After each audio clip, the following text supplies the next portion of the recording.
So hello everyone and welcome to the IAMT TV. My name is Riikka Koponen. I'm the Principal Analyst at IAMT's Business Intelligence Unit.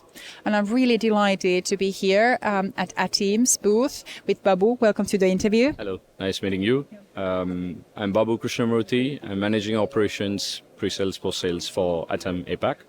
I'm with Ateme for almost 7 to 8 years now. Used to be in Singapore, now I moved to Sydney, but still cover the whole APAC. Fantastic, very interesting. We want to learn more about Ateme. Of course, you're a big brand already in the industry, very established, but could you please introduce a little bit what the company does? Sure. Ateme is a major global media technology leader focusing on video compression, encoding, streaming, and also ad monetization. We are based in France, headquartered in France. However, we are present pretty much across all over the world. In Asia, we have 5 offices covering mainly all the telcos, broadcast streaming providers, and also the OTT players and streamers. Very interesting. You're a global organization, but now we are here in Asia Pacific region. So before zooming too much to Asia, we would like to learn a little bit more kind of from your experience. How do you see the major market trends? As we know, it's a lot of changes. How do you see the market evolving, please? Interesting, actually, because the market is shifting towards sports mainly. Of course, the market was always towards sports, but now it's moving towards more AI-driven workflows and AI-driven media immersive experience workflows and use cases. For example, FIFA World Cup, we partner with one of the leading sports provider, who manage a solution where to track the actions rather than just introducing a full frame AI use case. Rather, they track where the ball is and then make a 16:9 ratio focus towards the ball, the action tracking, and then continuously delivering that as a separate profile to your streamer.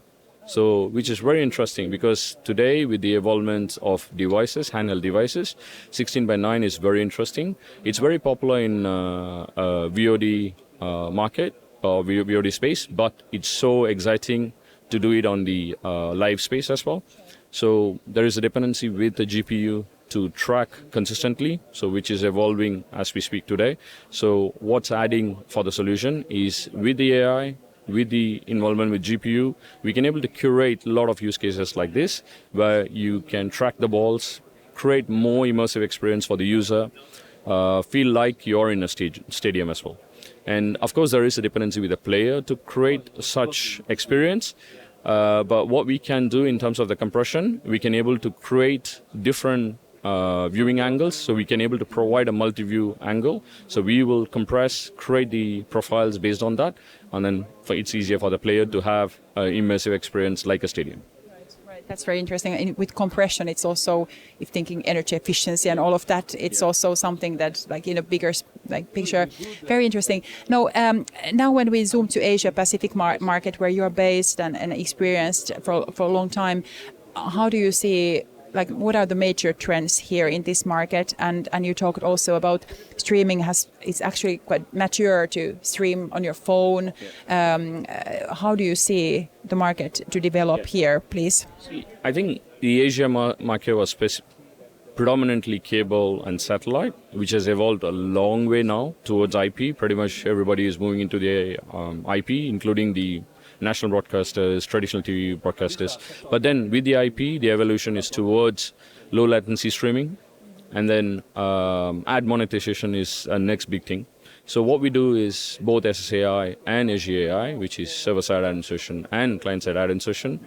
This is helping the customer to go beyond the standard server-side ad insertion and then tapping on the client-side ad insertion to have more beaconing of the spots, what we can able to introduce, better curation of the analytics so that we can able to improve the experience for the user, plus also to monetize whatever we have in terms of the solution.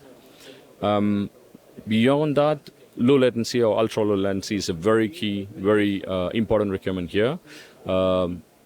Sports is evolving, so doing ultra low latency in 4K with the support of HEVC or AV1 is the trend as we see today.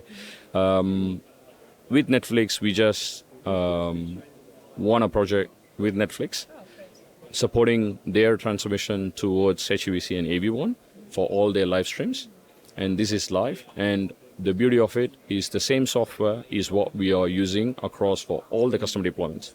So there is no specific carved out software. It's the same software used across Netflix. It's going to be used by all the customers, which is very exciting because this is going to help the region where to be on the top end of the quality of the software so that you can able to maintain the end-to-end live streaming events as close to what Netflix is offering today. That's the key. Fantastically interesting. You mentioned IP, adoption to IP. There are, of course, also some challenges on the way, but some of those have now been overcome. What do you think, what are the major kind of challenges that you see in this Asia-Pacific market, and how are you addressing then those evolving needs that customers have?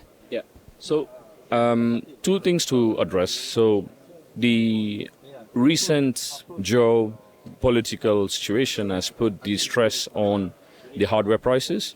So that put the traditional broadcasters to not spending too much or not be able to expand. However, we offer what we call as Ateme Plus, which is a SaaS-based solution. We focus more towards the event-based approach. So which means that if you have a short-term requirement and if you want to cover a certain event, fast to market, within 2 weeks you can able to be up and running with the end-to-end use cases, with the immersive experience, including the monetization within the same platform. So that's one way we are addressing the reliance of the hardware or the hardware servers and everything. But on top, what we see as the challenges today is also the monetization part. Because customers have a traditional monetization solution where they couldn't able to scale, where they couldn't able to monitor and track. They don't have the clarity of how the solution has been working. So we provide the clarity. We provide the analytics for it, user analytics, end-to-end user analytics, easy to manage by the user itself. So this is changing the game because the customers have more control of what they are able to analyze what's been done in terms of the monetization so that they can get more control and see how they can improve the solution as well. Exactly. Lastly, on the delivery part, our CDN, near CDN, today, by far the largest private CDN in APAC, in terms of telco network, private CDN. So we are doing almost around 7 terabits per second. That's one of the massive architecture and the network deployed in APAC.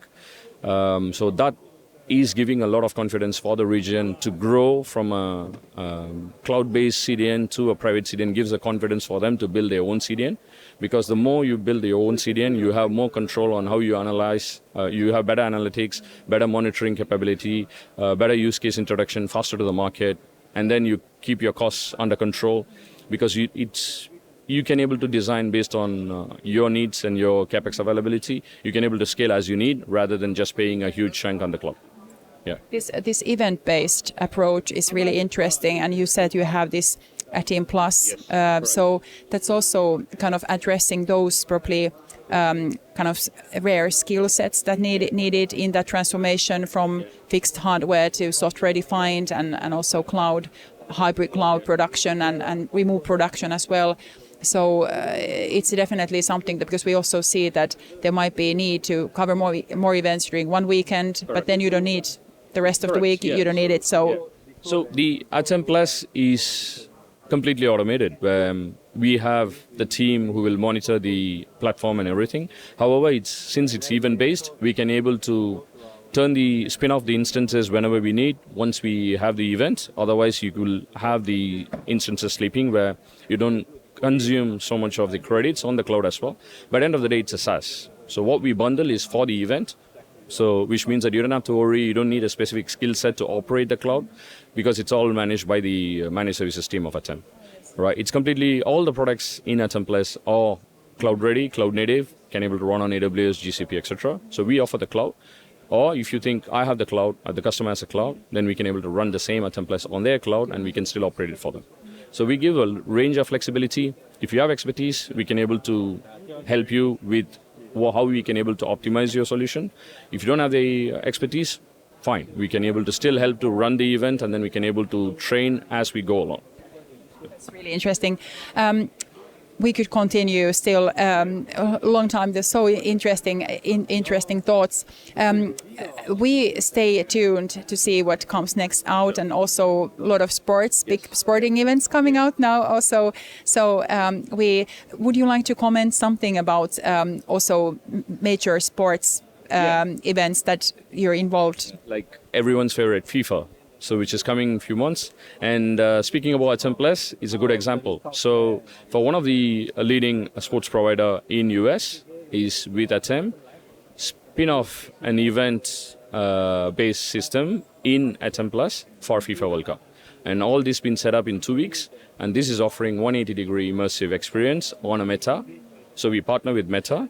So the vendor has provided the player as well. So you will have a 180-degree immersive experience as a stadium, plus also multi-view experience, which means that a user can able to see multiple camera angles in a single screen. So that's amazing, and which is already up and running. So we are excited to see the whole events on that platform. Very excited too. Thank you so much, Babu, for all these insights, and thank you also our viewers for new and other upcoming technology discussions. Please stay online and see more videos on our channels. Thank you. Thank you so much for your time. Thanks for this opportunity as well. Have a good day.